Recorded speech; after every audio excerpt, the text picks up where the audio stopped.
रात का अंतिम सफर। गांव के बाहर स्थित पुरानी सड़क, जिसे लोग मौत की सड़क कहते थे, वर्षों से वीरान पड़ी थी। ये सड़क कभी कभी दिखाई देने वाली परछाइयों, रहस्यमय आवाजों और अचानक गायब हो जाने वाले लोगों के किस्सों के कारण बदनाम थी। लोगों ने इसे रात के समय पार करना बंद कर दिया था। विजय, एक निडर युवक, इस तरह की कहानियों पर विश्वास नहीं करता था।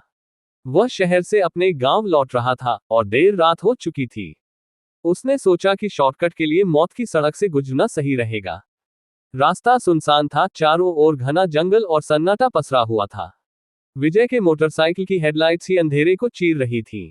रास्ते पर चलते चलते विजय ने महसूस किया कि सड़क पर कुछ अजीब है। ठंडी हवा अचानक गर्म हो गई थी और मोटरसाइकिल की आवाज भी कुछ बदली हुई सी लग रही थी। तभी उसने देखा कि सड़क के किनारे एक औरत सफेद साड़ी में खड़ी है। वह उसके पास से गुजरा, लेकिन औरत ने कोई हरकत नहीं की।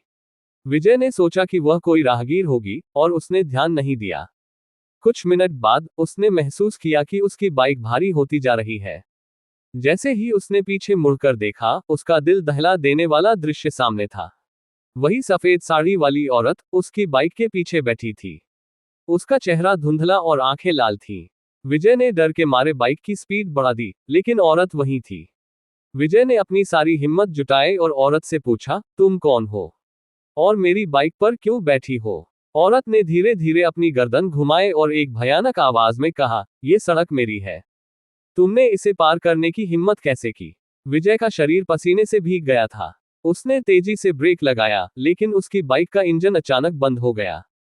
चारों तरफ घना अंधेरा और सन्नाटा छा गया। औरत अब उसकी बाइक से उतरकर उसके सामने खड़ी थी।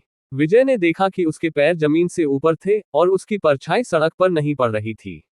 विजय ने घबराते हुए पीछे हटने की कोशिश की, लेकिन उसके पैर जमे हुए थे। औरत ने कहा, ये सड़क उन लोगों के लिए है जिन्होंने पाप किए हैं, और तुम भी अब अपने पापों का हिसाब दोगे। विजय ने कांपती आवाज में कहा, मैंने क्या किया है? मुझे माफ कर दो। औरत ने जोर से हंसी और बोली, तुमने उस बूढ़े भिखारी को मारा था, जिसने एक बार तुमसे मदद मांगी थी। उसकी आत्मा आज भी न्याय चाहती है, और मैं उसकी आवाज हूं। विजय को याद आया कि कुछ साल पहले उसने एक बूढ़े भिखारी को मारकर सड़क के किनारे फेंक दिया था। उसे कभी लगा ही नहीं था कि यह घटना उसकी जिंदगी में वापस आएगी। विजय ने रोते हुए माफी मांगी और कहा, मैं अपनी गलती मानता हूं। मुझे एक मौका दो। औरत ने कहा, तुम्हें मौका तभी मिलेगा जब तुम अपने पाप का प्रायश्चित करोगे। इस सड़क से जाओ और हर किसी की मदद करो।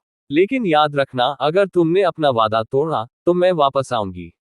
इतना कहकर औरत गायब हो गई। विजय ने अपनी बाइक को दोबारा चालू किया और गांव पहुंचने तक पीछे मुड़कर नहीं देखा। उस दिन के बाद विजय ने अपनी जिंदगी बदल दी।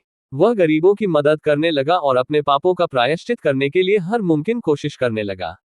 लेकिन मौत की सड़क पर किसी और ने विजय को फिर कभी नहीं देखा।